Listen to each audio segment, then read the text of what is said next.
Hey traders, Jason here from Leavitt Brothers. Today I'm going to talk about why it's important to look at higher time frame charts. Okay, if you swing trade the dailies, you got to look at the weeklies. There can be a lot of information that doesn't show up on the shorter term time frames. If you trade the hourlies, same thing. Back up, look at the dailies. What looks good on one time frame may not be so great on a longer time frame, or what looks troublesome on a shorter time frame chart may actually be a good opportunity on a longer time frame chart. Okay, let's look at some ideas so I can show you what I'm talking about. Okay, here's ECA. Okay, not a bad trend, bounces off the 50 here, bounces off the 50 here, have some trouble but recovers, rallies up, and then it's forming, well, at the time you don't know it's a top, but it looks like it's just forming a consolidation pattern within an uptrend. Then it comes down pretty hard. Okay, falls right through the 50, doesn't struggle there like back in November, December. It goes right through, comes all the way down to the 200, takes out the low from December, takes out the low from October. So over here, this is a stock that went up nicely and then just got crushed and was trading at a 4 or 5 month low. Any type of trend trader, any type of momentum trader, this for those types of traders, this stock is off limits. Okay, it trended up, it provided some nice opportunities, but it's off the list because it just it changed. It fell so much that it's no longer attractive to somebody who's looking to jump on a momentum trade. But let's back up and let's look at the weekly chart. Remember, this is a big drop end of January, beginning of February. It turns out that big drop was right here. Okay, just right here at the beginning of 2018. Okay, that what looked like a big drop on the daily chart actually was a relatively small drop on the weekly chart. Okay, it was a big drop. It dropped from 14 to 10, so that's a 38% drop, something like that. Okay, but on the weekly chart, we have a 3-year base forming with resistance at 14 here, here, here. So again, what looked pretty scary on a daily chart actually was a pretty normal pullback on the weekly chart and a really good opportunity to buy a dip within a base for a stock that was actually starting to build some strength. Okay, we have higher lows here, same highs, pressure's building. So again, on the daily, doesn't look interesting. On the weekly, it looks really, really good. Okay, it's a reason why you should back up, look at a longer term time frame chart. All right, let's go on to the next one. All right, here's WPX. Rallies up October bottom. It rallies up 10 to 15ish, so it goes up 50%. Consolidates for a couple months and then rallies up again. But let's not focus on the rally here. Okay, you could have said, you could have looked at, say, like a resistance level here at 15. Okay, that was pretty good. Resistance here, here, here. So when the stock ran up here, okay, but I'll admit that's kind of tough to buy. Okay, because when a stock moves from 13 to 15 in like less than a week or 1 week, it's kind of tough. It's kind of tough to pay $15 for a stock when just a week before you only had to pay 13. Okay, and then if you look at the high at 16, same thing. You could say like, hey, it takes out the high, I'm going to get long. Okay, but again, that's not an easy entry. Okay, when the stock moves that much in such a short period of time, it's not easy to jump on that. Okay, so this is the type of stock where you recognize the setup, but it's hard to pull the trigger. All right, so let's back up and let's look at the weekly chart. Here's the weekly. Stock had rallied up, consolidate for like 18 months, and then it ended up breaking out. That 15 level was right over here. Okay, so on the weekly, it doesn't look that bad. On the daily, it's hard to enter because it just went from 13 to 15. On the weekly, it's not so bad because we put in a higher low, bounces off the 30-week moving average for a second time, and then takes out this little resistance level. That's a buy. Okay, hard to buy on the daily, easy to buy on the weekly. Then when it takes out 16, really, really hard to buy on the daily because it had moved from 13 to 16 in less than 2 weeks. But on this weekly chart, holy smokes, this is a no-brainer. High here at 16, 16, 16, we get all this volume here. That's an absolute no-brainer. So again, what was hard on the daily chart looks fantastic on the weekly chart. Okay, it's why you need to back up, look at the higher time frame charts. All right, let's look at another one. Here is PayPal, kind of a mess. Okay, trades up, trades down, up, down, lots of gaps, up above and below its 50-day moving average. no momentum for anyone who is a trend trader, a momentum trader, any of those types of traders who just want to jump on a trade, ride it for a week, 2 weeks, 3 weeks because it's got some momentum behind it. This stock is completely off limits. Okay, put in a lower high, went below its 50. The only thing it has going for it is that it's maybe bouncing off its 200. Okay, but over here it took out the low from April, took out the low from February. It's trading at like a 4 or 5 month low. There's no momentum here. There's no reason for any type of shorter to intermediate term trader to buy this. But if I back up and look at the weekly, that dip that looked completely uninteresting is just this right here. Okay, if I draw, stock traded up. Obviously, we got a nice rally here. It kind of doubled, then it starts consolidating. That dip that was completely uninteresting, that had no momentum on the daily chart, is that right there. Okay, so on the weekly chart, it doesn't look so bad. On the weekly chart, we have a stock that doubled, and now it's consolidating for 6 months. The stock merely dropped to the bottom of its range, and that's it. It's not really that bad. On the daily chart, it looks, it took out its 6 month low. It's trading below certain moving averages. Doesn't look very interesting. Has no momentum. But on the weekly chart, it looks pretty good as an opportunity to buy a dip within a range with a tight stop.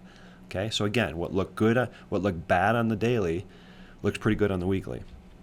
Let's look at another one. Here's Bit Auto. Okay, double top here, takes out its 50, falls really hard, pauses at its 200, falls again, bottoms in early December, and then starts to slowly move up. Hits a little inflection point, gets above the 200 here in early January. Struggles a little bit for a week or so at the 50, and then moves up again. This is starting to look decent. Okay, you got tons of volume here. Okay, so you got a lot of volume on the way down, which is kind of like capitulation. Then we got some strong volume on the way up. Okay, then you got like a little flag pattern that's forming here. My flag pattern is not going to be drawn very well, but you got a little flag pattern. It looks decent. Okay, it doesn't look fantastic. It doesn't look like this thing's going to go back up to the high, but it looks, for a shorter term momentum trader, this is kind of a breakout from a little flag that can go 3 or 4 points up into 42, 43 area. You got the opportunity for a tight stop because the pattern is so small. Okay, so it looks pretty good on the daily chart. So remember here, this is January. This is at 40 level. All right, so now let's look at the weekly. On the weekly, you have the 200 week moving average offering resistance. Okay, so what looked promising, what looked pretty good for maybe a 10% move on the daily chart, actually wasn't as good on the weekly. Now, is it still playable? In my eyes, yes, it is. Okay, it is still playable, but the 200 here on the weekly gives you a warning. It tells you, hey, this thing needs to not just break out, it needs to break out, get some follow through, get some momentum going, because it could get rejected by this 200. Okay, you don't know what's going to happen, but it gives you a frame of reference on how to judge it. Okay, if there was no moving average in the area, then the stock would have an easier time moving up. But because the moving average is sitting there, it offers you a warning. Okay, instead of just blindly saying, hey, I'm going to play a breakout here, you play the breakout knowing that there's a significant resistance level just above, and you got to be a little bit more careful. Okay, as it turns out, this one never even broke out. It just got hit hard. Okay, so again, what looked pretty good, pretty promising on the daily, offered a warning on the weekly. All right, let's look at 2 more. All right, here's Workday. Okay, over here in December, bounces off the 200, gets above the 50, comes down and tests the 50, then kind of runs up and gets some pretty good distance from the 50. Then it starts a topping pattern. So if I draw a box here, so you can look at a topping pattern like here, kind of going back. We got resistance here, so it becomes support here, support here. All right, so it comes down, struggles at the 50, pushes up, fails to get any type of distance from the 50, comes down and slices right through it. So over here on this day, you're thinking, hey, failed to move above the 50, came back down, took out the lows of the pattern. You're thinking like, hey, this is, the move's over. It's a strong stock. It's done really well, but for the time being, it's probably over, and maybe it needs to do some more resting, and maybe it's going to pull back to the 200. It doesn't mean the stock's going to get crushed. It just means that the upside momentum is gone and there's no trade opportunity. But If we back up to the weekly, that dip, and I'll redraw what I just had there. Okay, that dip was nothing more than that right there. Okay, that's all it was. Okay, strong stock, long-term uptrend was simply consolidating, and that dip was just a pullback within a range or a box that was forming at a higher level. Okay, so what looked, not that attractive on the daily chart because it had fallen, it had taken out some moving averages and had fallen to, a 3-4 month low. On the weekly chart, not that bad. Okay, so the weekly says, hey, this might be a buy down here at 120 with a tight stop. Zoom in with the 60 or 30-minute charts to try and find your entry. So what didn't look like an opportunity on the daily actually wasn't too bad on the weekly. All right, one more. Here's Twitter. It has done really well. Okay, easily more than doubled since it was in the mid to low teens. Rode its 50 up, kind of choppy, gaps up. Then it starts to run into trouble over here. Okay, so you can say this is support level. I think a stronger support level is probably here. But one by one, it seems to be losing its momentum. We have a huge down day on volume, find some support at the previous low, huge down day on volume, which takes it below its 50-day moving average, consolidating again. Okay, so upside momentum is gone. Okay, you can certainly look back 6 months and say, hey, there were no moves like this anywhere over here. There were little dips, little corrections and such, little pullbacks, no big deal. But this is actually a big one. This is, this was 37 to 28. I mean, the stock dropped quite a bit. So you could have just said, for a momentum trader, the stock's off the list. Let's look at the weekly. That dip that put the stock off limits was nothing more than this pullback to the 200. Like that dip to 27 was just right there. Okay, so what looked completely uninteresting on the daily chart, actually the stock actually came right down to a level that was a key level prior to it because we had resistance here, and maybe there was a trade. Okay, it doesn't mean there is. Sometimes there will be, sometimes there won't.